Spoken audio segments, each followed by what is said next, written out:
gardaradii ku dhacay ee indhaha laga soo riday dalka Belgiumka oo runtii galabta studio-ga nagu sugan isagoo runtii maanta caafimaadkiisa aad iyo aad runtii u fiican yahay kala soo guryo noqday dalka Mareykanka. Liibaan Mustafa Xasan waxa uu ku deganaa oo qaaradda Yurub gaar ahaan dalka Belgiumka waxa uu ka runtii nabarkani ku dhacay gardarada ah oo runtii indhaha loo geystay bishii 11aad lixdeedii yani dhacda 2016 dalka Belgiumka Brussels. runtii Liibaan waa nin dhalinyaro ah waa nin ka soo jeeda dalka Jamhuuriyadda Djibouti waa nin runtii dhalinyarada aad iyo aad uga active ah siyaasadda mandaqada iyo runtii dalka Djibouti ah in runtii dalka Djibouti siyaasadeedu ay isbedel ku timaado horumar wanaagsan iyo mustaqbal fiican oo dalku gaaro had iyo jeerna runtii dhalinyarada ku guwaabin jiray waa nin dhalinyarada runtii aad uga dhex muuqan jiray oo runtii akhlaaq iyo edaab badan oo runtii aad iyo aad dhalinyaradu ay ugu ammaani jireen sida wanaagsan quruxda iyo anshaxa wanaagsan oo siyaasadda uu runtii ugu daadin jiray gaar ahaan dhinaca dhalinyarada maadaama oo dhalinyaradu tahay halbowlaha ay bulsho ku fahanto. وهجاج ليبان marka hore waxaan jecelahay in aan kugu soo dhaweeyo studio-ga CKCU oo ummadii Soomaaliyeed ee afka Soomaaliga ku hadlaysay si toos ah aad ku dhageysanaya. waan mahadsantahay Maxamed waan ku soo dhawahay. Assalaamu calaykum waraxmatullaahi wabarakaatuh. وعليكم السلام ورحمة الله تعالى وبركاته.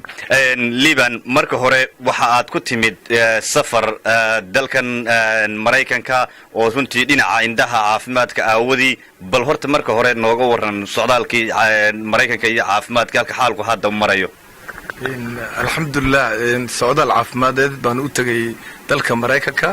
oo qaybtiisii koobaad ay soo dhamaatay gaar ahaan gobolka Wisconsin magaalada madaxdiisu yahay Madison taasaan ku soo dhameystay qaybtii koobaad ee hal caafimadeedka. وهجاج ليبان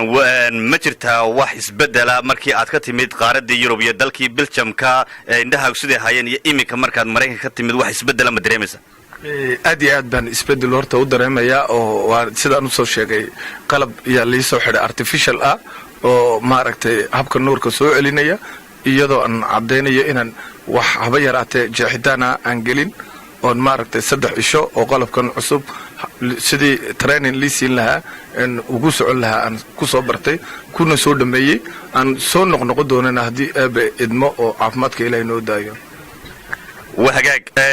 ليبان سدا runtii nagu maqaala social media-gana aad runtii aad warwareysiyo badan lagu leeyahay waxa nabarkan gardarada dhinaca indhuhu kugu dhacay 19 bishii 7aad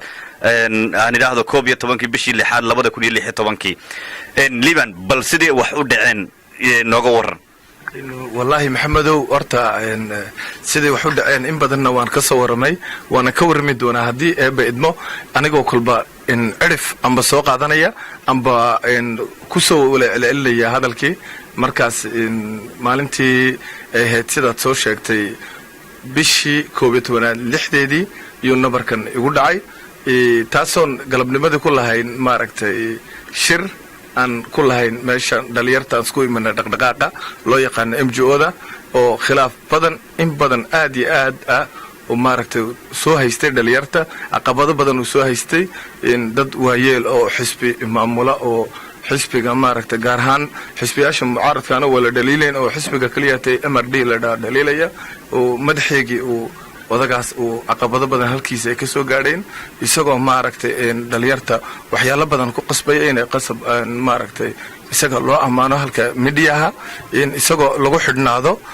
isagoo maaragtay kalgacaylo loo muujiyo haddii kale warqado cadeyna dadkii dhalinyartii heleen taasa maaragtay nagu kaliftay marka dambe haddana waxaa dhacday inaan madaxii xisbiga aan odhano bal iska bedela oy noo suurtagali weyda waayo oo madaxii xisbiga inaan loo yaqaano Muxiidiin Khaliif oo ku xidhnaa toos odagan Daahir Axmed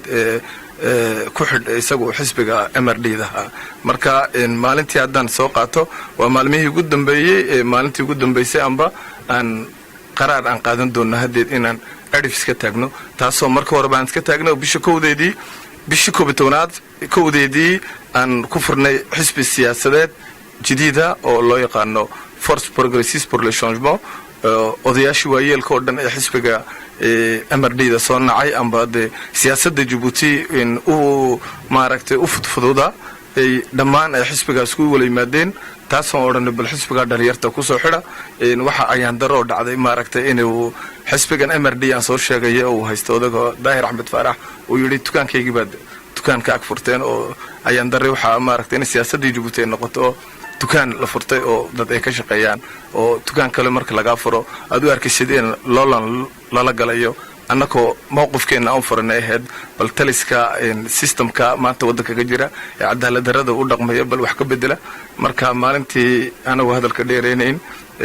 habeenkii waxaan isla soconay inaan walaalkay Samatar la yiraahdo aan guri marka ka soo wala baxnay shirka aan guri baan ugu dhaximid markii dambana waxaan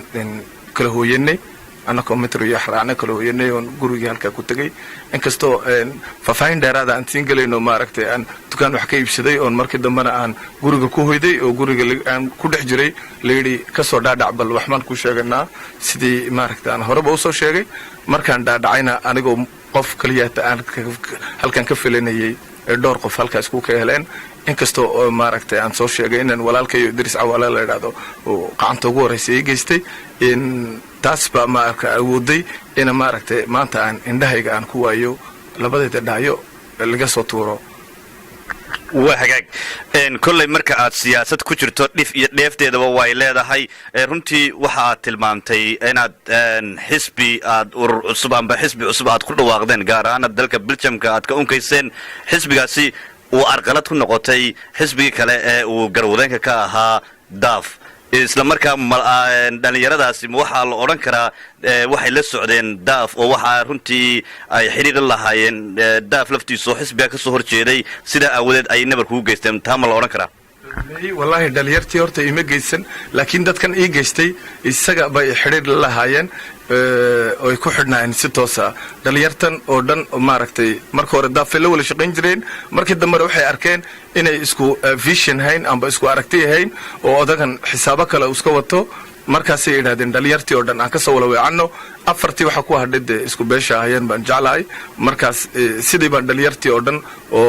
boqolaal lagu tarin karayo ay maaragtay ee uga go'een waxa dhacday maalimihii dambe in la garan waayo inuu DAF magaalada uu joogo iyo in kaleba cidba daneyn weydo oo cidba ay hadal qaadi weydo oo dhalinyartii dhinac u go'day taas baa ku kaliftay oo isagu wuxuu arkay malaha sharaf dari soo gaadhay markaas uu yiri asaasku halkay ka imatay baan ku yaan joojinaynaa وهاجاج مركا داف لفتيسا مركا أرنتني دعدي إسقى وح كصوب بحذي أم بقولي هاي أنا جيان لا يقول ذينين أو شغل كمله أم بقولنتي إسقى وح قتل مامي أرنت أسمع دعدي كذب horta way ba fiicneed anagoo horta saxaafad balla hadlin muddo 5-6 isha saxaafad balla ma hadlin baad haduu nin siyaasiya uu yahay oo waxan uu shaqaba ku lahayn markii ugu horeeyay ee waxan dhacday in isagoo magaalada ku sugan oo xisbi siyaasadeedkan ku jiray madax ka waxa uu habooneed inuu video qabto oo yiraahdo waan ka xunnahay waxan dhacay waan isaag taagnaa ninka walaalkeena inagu jiray Liibaan taasa habooneed haduu de waxan uu nadiif u ka yahay moogtay isagoo magaaladii jooga magaalo dhan soo qulqushay wuxuu yuuna iman waayay taasoo maaragtay isku sii cadeyntii hore maaragtay marka waxa dhacday oo halkii uu ka iman lahaa dhakhtarka iska daayay inuu toos u qaato diyaaradda oo isaga iyo maaragtay walaalihii oo dhan ee halka ay ku hoydaan dalka Djibouti وهاجاج مركا ليبان رنتي واحد كمد حيد حزب معارض كسياسي دلك Djibouti UN سنتو داف جرودين كي هاي محارنتي عاد أورانكرتا وينقول كلفين إن حزبها كبيديدان ومت كلا وعصبات سميسان waxaa naga beeyay horta waxa weeyaan in xisbi siyaasadeed in midyaha uu ka shaqeynaya oo horta halka garoon ka shaqeyneen in wax badan ku soo biirineen dalkii oo waxa ayaan darin noqotay maanta xisbiga MRD-du inay noqdeen maaragtay dad amba commentator ay raadeen dadka noloshoodu wax ka sheega in maanta halkan buu wasiirka halkan uu ku kufay kaniba maanta halkan gurigiisa baa laga soo xidhay kaniba sidan sameeyay oo iyagu ay bulshadii ay u soo wadeen wax haba yaraatee guryaha baa sidan noqday kuwan kala sidan noqday wada dadka maxaan ka bedeli kareena baa oranay in dad xidhan baa la soo sheegay mudaharaadaa loo qabanayaa way habboontaan yidhi laakiin waxaa ka habboon in qofkii xidhnaa oo la caawiyo amba gargaar la siiyo oo amba gurigoogii la ag joogsado oo hadday hab dhaqaale noqoto haddii kale hab moral ay noqoto mar laakiin waxaan u arkay inay bulshada halkaas ay ku dhex dhimanayeen dadka bulshada rayidka ee maaragtay iyagu ay victim ay ku yihiin moogtahay taas baa markii waxa dambe dhacday haddii aad wax sheegtidba waxa lagu leeyahay adigu dadka kama aqli roonid adigu maaragtay shalay baad timid meesha xinkaagaad ka dheeraynaysaa aad baad tufaas baad ku lalaysaa adigu dhalinyarta wax uma sheegi karaysid annaka sidaan rabno yeel taasaa maaragtay markii dambe ay u arkeen inay maaragtay sumcaddoodii aan meel kaga dhacayno annagoo ku hadlaya magacii dhalinyarta mucaaradka Djibouti وهجاك runtii waad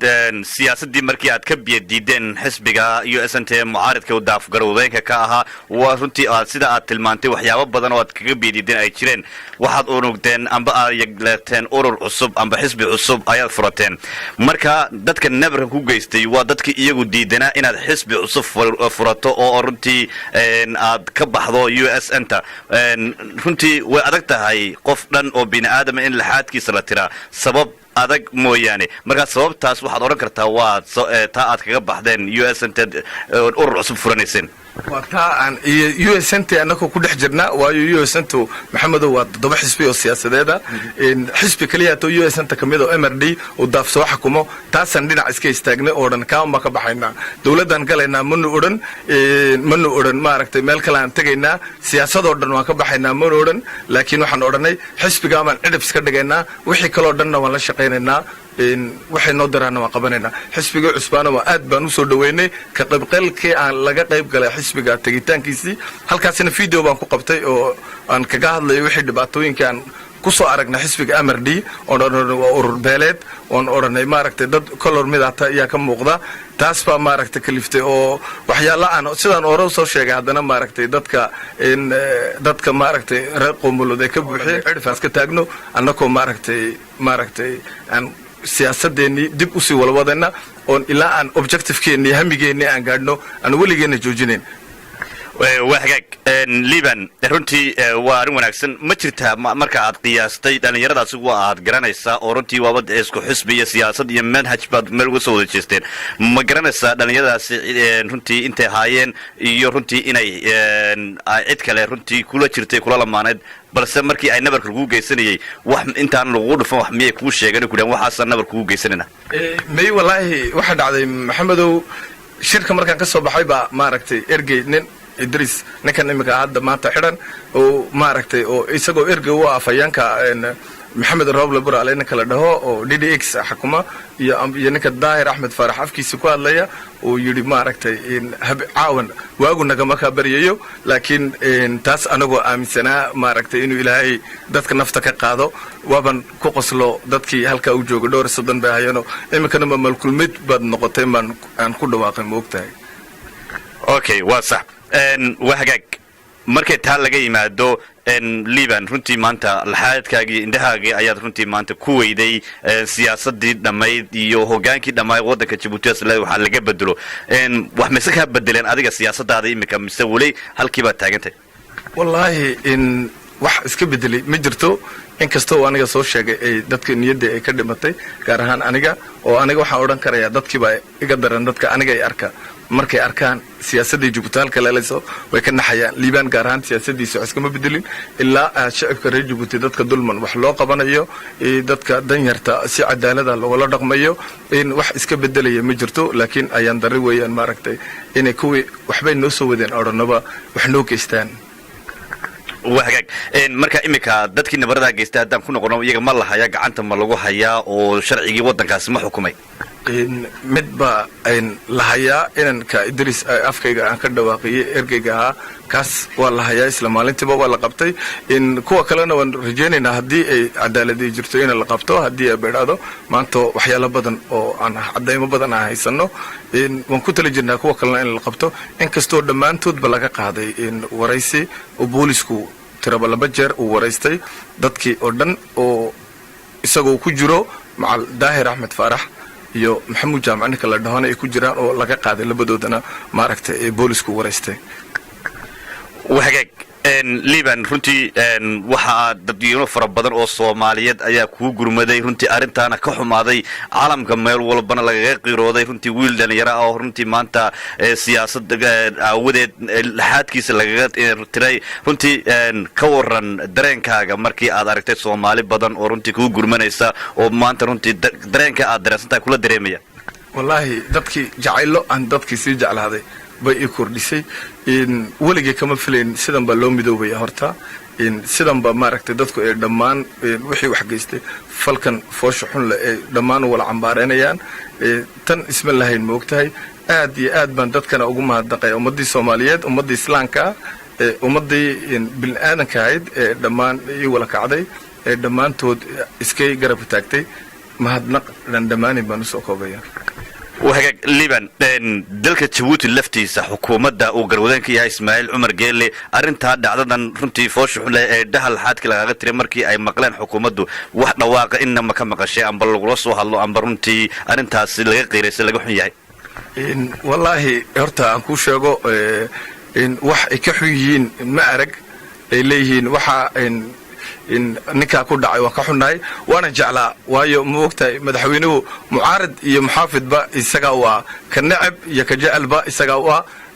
way habboonayd inuu maaragtay maanta uu yiraahdo labadaba annaka madaxweyne waa ka nacab iyo ka najal laakiin ayaan dari waxa dhacday inay wax dhawaaqay ka dhiibin ilaa ra'iisul wasaaraha Abdul Qaadir oo maaragtay baarlamaanka dhexdiisa kaga dhawaaqay in arinta Liban si gaaran ula soconaynaa taas oo iyaga laakiin qaybta halka oo dan u leeyihiin ay ka dhaqaaqayaan waayo laakiin wax Liban ay u soo faa'iideynayaan ay jirin moogtay taas oo maaragtay uu madaxweyne ra'iisul wasaaraha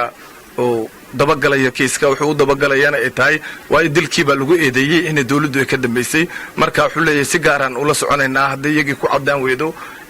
dawladdu ay noqon weydo dhinaca kale ay noqoto iyagu in maxkamad la tiigsadaan markaas. وهاجك واسوون أحسن ليبان رنتي وحن كسر نقول دلك مريكان كال سقالية طبعاً بيشة الضباط يلبيه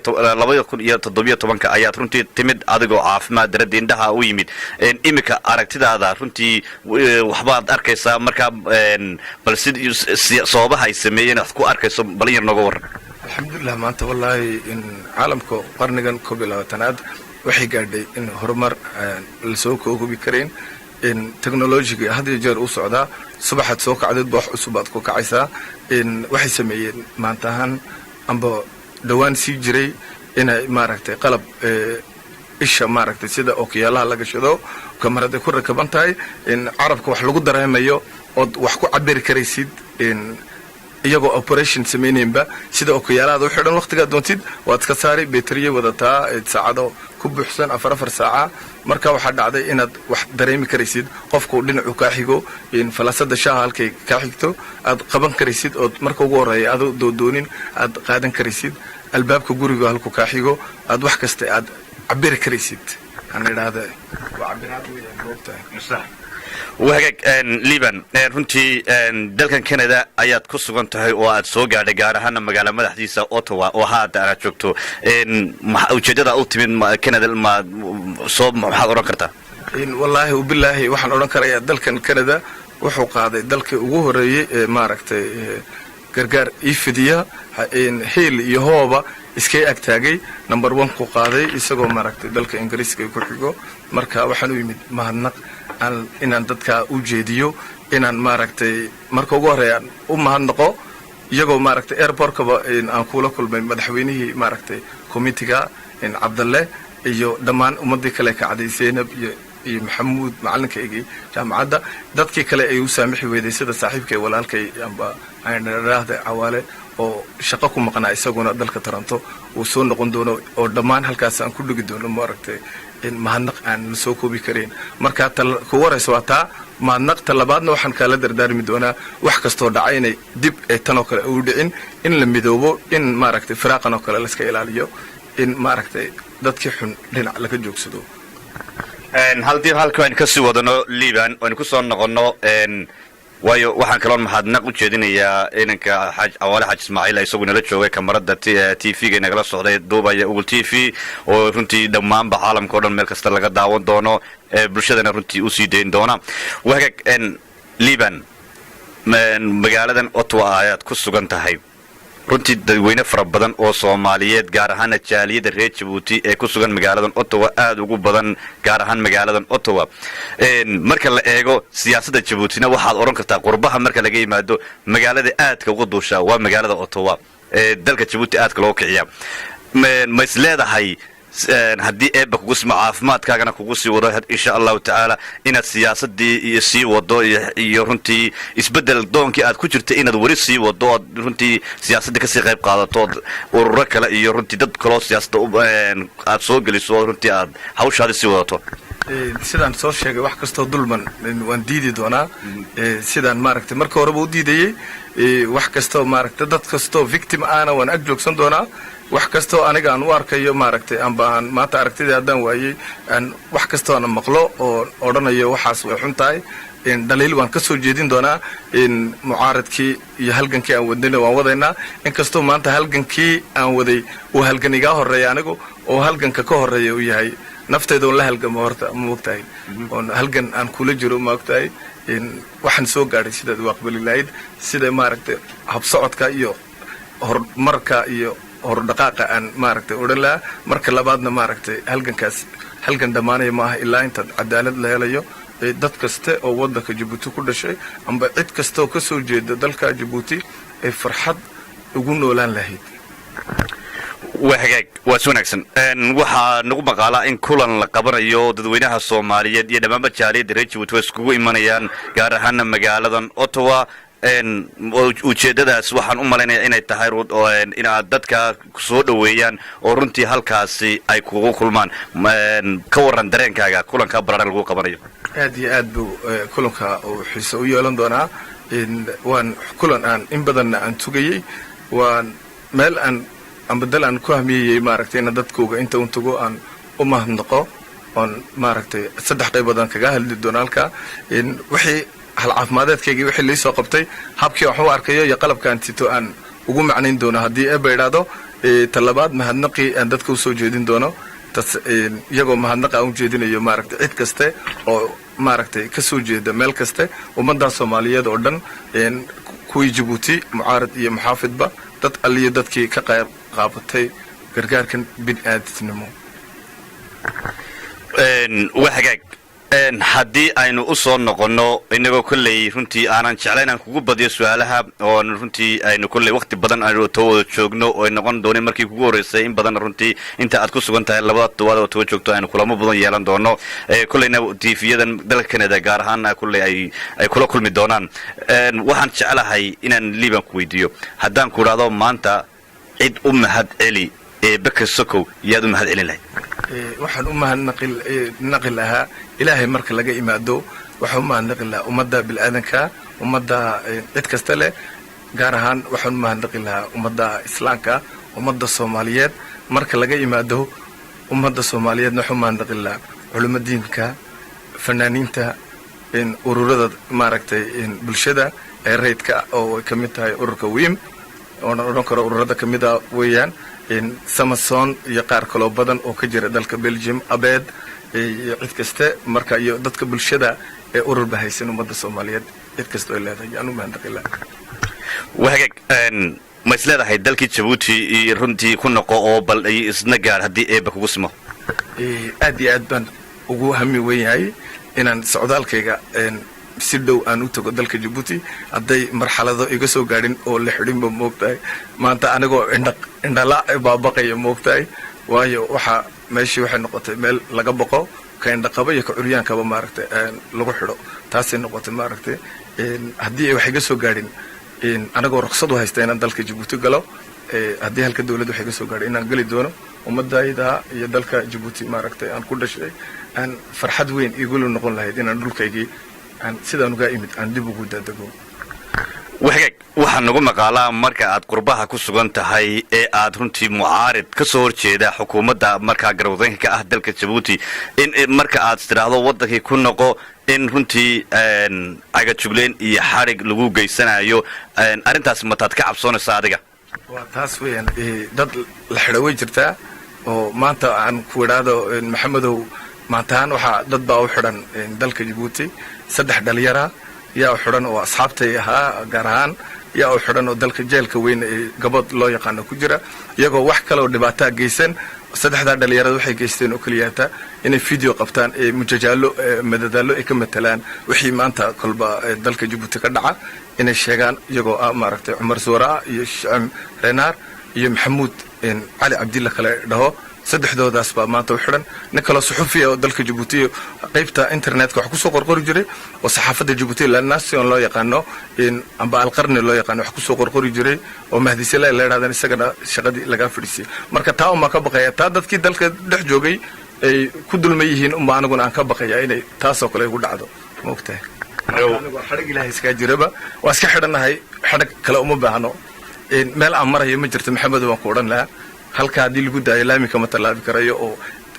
darqi bay ugu noqonaysaa dan qalabkaygan sidan waxa igu filan xarig qalabkan oo laga qaado oo dariiq liska kaydhigo ma ogtahay haddana insha Allah khayr baan noqon insha Allah waxaan rajaynaynaa in runtii isbedelka doonaysa u dhaco haddaan u soo noqono runtii inagoo kolley gabagabadii ku dhow liban dhalinyaradaasi nabarka gardarada ah kuu geystay sida axmaqdaradaana runtii laxaadkaa kaaga tiray ehelkoodii qaraabadoodii waalidkoodii inama kula soo xidhiidheen iyagoo runtii arrintaa raaligelin ka wadaa ficilkaa dhacayna qiranaya wallaahi been anoo ka sheegayn ehelkoogii oo dhan iskay agtaageen waxay yidhaahdeen maaragtay annaka naga mid maaha annaku waxaan oo kale ma samayno not in my name bay yidhahdeen magacayga dadkan annaka waxaan kuma samayn iyaga waxay weeyaan cid kasta bulshood kasta amba community kasta amba qabaa'il kasta dad xun iyo dad fiican way leeyihiin dadkan cidba ma matalaan baa odhanaya dadkan inay cidna sheegan cirif laska xidhaa fiican qofka xun ilaa intuu isbedelayo moogtahay laakiin inkastoo bulshadeennu ay ka mid tahay dad xun iyo dad fiican society-ga ay ka mid tahay ay askarigii iyo tuugii iyo caalamkii iyo ninkii kale ee maaragtay saaqid cid kastaba bulshada ay matalaan waxaan leenahay dadkaas koonaha bay joogsadeen dhammaantood way la soo xidhiidheen waxaan qof iyo laba hayn si aan caadi ahayna way soo ag joogsadeen waan ugu mahadnaqayaa وهاك markii inamadooda amba awlaadooda ay la xiriireen oo runtii ay iyagu gunahaan weydiiyeen dhacdadan foosho xun ee dhacday inkan dhalinyarada laxaadka ah kaga tirteen ma runtii ma u sheegeen in iyaga laga dambeeyay amba ficil loo soo diray amba cid soo dirtay wali ma xaqiijiyeen wallahi cid xaqiijisa ma jirto maxamedow oo qof dil dhagara geystay kuma oranay anaan geystay cidna ma oranayso nin kastaba anu kuma jirin kan baa ku jiray ayuu yidhi taas ayaan dareen noqotay laakiin wixii cadday ilaa inan kaliyaata ka dhawaajiyay oo Zakariya Abraar la yiraahdo oo maaragtay isagu sheegay inuu dilkan ka qayb galay inuu joogay inuu maaragtay uu joogay markii aniga indhaha laga saarayay inuu laakiin maaragtay uu ku tilmaamay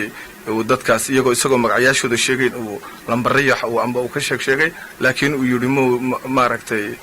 anagana indhaha laga tuuri baa la yidhi kaas baa maaragtay inanka kaliyaata waxaan hayn oo qirti dambigii wax kaloo qirti ma jirto moogtahay waana caddaymahana insha Allah waxaan ka warsugaynaa maxkamadaas haddii ay beedhaado وهاك سؤال شديد جدا مثلا كويديو ليبان markan ay nabarku kugu dhufanayeen amba indhaha laga baxay wax qalab miyaysiteen runtii ay indhaha kala baxayeen maqaamaha isticmaalayeen mise qalab ay iyagu indhaha kala saareen bay wateen dad badan oo Soomaaliyeed waxa ka daadigi weeday maxamedow in uu qof isha fartiisa uu galiyo oo indhaha ka soo tuuri karo taas maskaxdii bil aadanka ma aragtay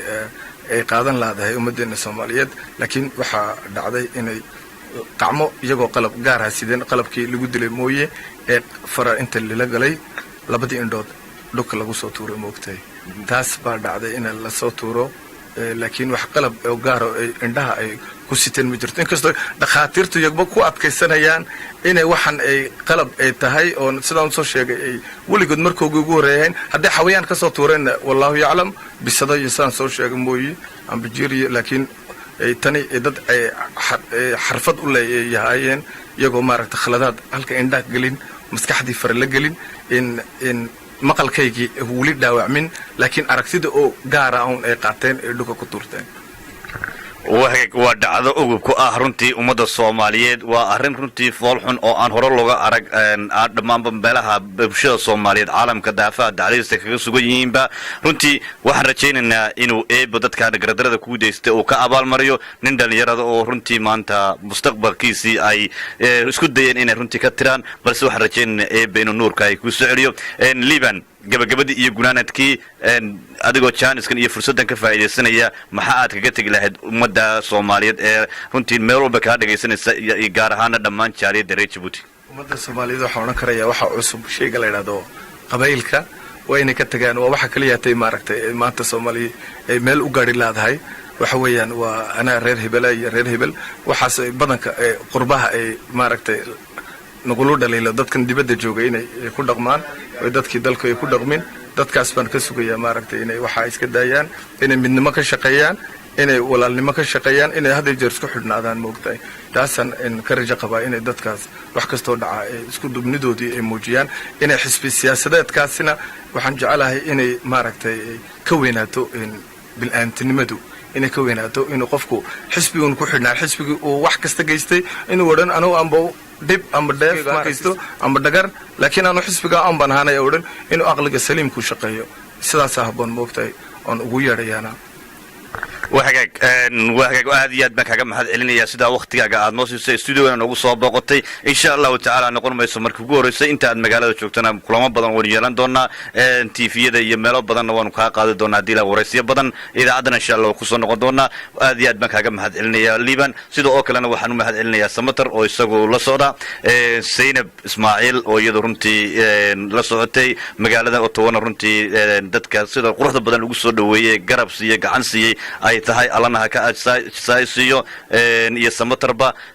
oo runtii aan uga mahad celinayo sida wanaagsan ee walaalkood u garab taagan yihiin sidoo kale Cabdiraxmaan Kaahin oo isagu studio-ga nagula sugan oo galabta isagu barnaamijkiisii u daayay Liban runtii aasna aad baan uga mahad celinayaa iyo inanka Cawaale Xaj Ismaaciil dhinaca farsamada TV-ga noo duubayaba dhammaantiinba waxaan leeyahay aad iyo aad wada mahadsantihiin dhammaan dhageystayaasha qiimaha qadarinta mudan ee sida tooska hawada inagu dhageysanayo waxaanu taaganahay kulay gabagabadii gunaanadkii qadar 3 daqiiqo kursiman ayaa inoo haray waxaan leenahay